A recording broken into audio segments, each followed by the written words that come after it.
In this video, I'm going to show you how to make hummus toast. Okay, add a little hummus to the bread, or I like a lot of hummus.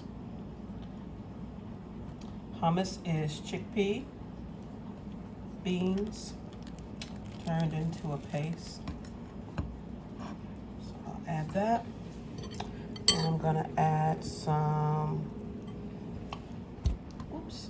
avocado and tomato and onion. So the base of it is hummus.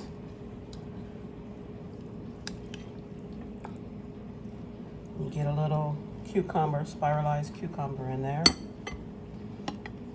And I think I'll add more spiralized cucumber.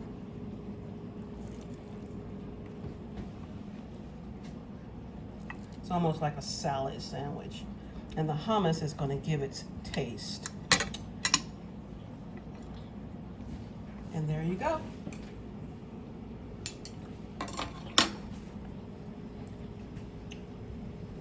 It's really delicious. And then here's the other sandwich.